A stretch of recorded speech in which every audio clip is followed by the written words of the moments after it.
Less than 24 hours after the Boston Bruins announced the firing of head coach Bruce Cassidy, general manager Don Sweeney addressed a flurry of questions by the media about the decision and the timing of it. Again, I felt that both the message and how it was being delivered, and more importantly, maybe how it was being received, young and old. And that's where I reference, both younger and older players, and taking ownership of it as I would, and I do with where our roster is at and the changes that I, ultimately have to make.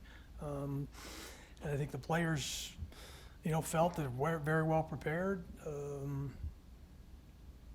But at times, young and old, they struggle, and sometimes that's the voice that's in their head.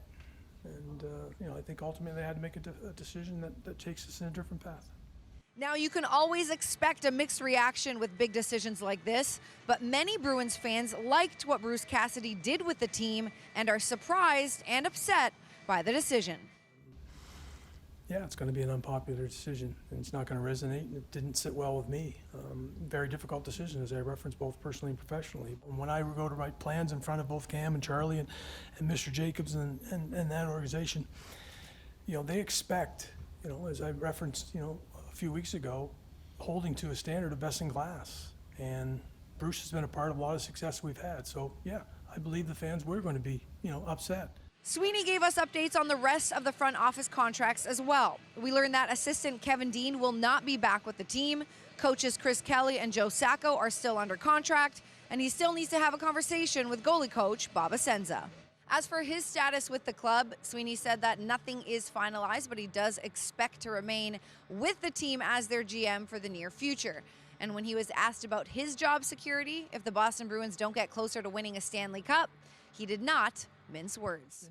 If I don't, guess what? Somebody else will be standing up here. Because I referenced that with the Jacobs family and with Cam. One of the best parts about working for this organization is to be held to that standard, knowing that you have the full latitude to make the recommendations and decisions that you think are right, and then when they're not, they get somebody else. Sweeney said in terms of a new coach, he has a list of candidates, but the interview process hasn't started yet. He said he's going to cast the net wider and that the coach does not necessarily need to have NHL experience, but there are some big names in the NHL that are currently looking for jobs. Barry Trotz, John Tortorella, and Paul Maurice, just to name a few. Sweeney said whoever he does hire needs to be able to effectively communicate with older and younger players. The new coach is going to have to be able to communicate and bridge that gap from older players and communicating with them and holding them to a standard that I think we'd all feel is necessary. And in this town, it is necessary. To hold the team to a competitive standard, that coach has to walk that walk. Finally, as expected, the word rebuild came up, and Sweeney said that the club will be seeing their younger talent have a more dominant role over the next few seasons, but the future will really depend on the decision that Patrice Bergeron is going to make, which he said he has no more clarity on than he did after the season ended. He also mentioned that he has had talks with David Krejci's representatives, and they expect to have more conversations in the coming weeks. Now, with those two veterans still in play, the Boston Bruins could look like two completely different teams next season. But either way, the new coach that comes in will be expected to produce a winning hockey club and develop the younger talent, regardless of the pieces he has to work with.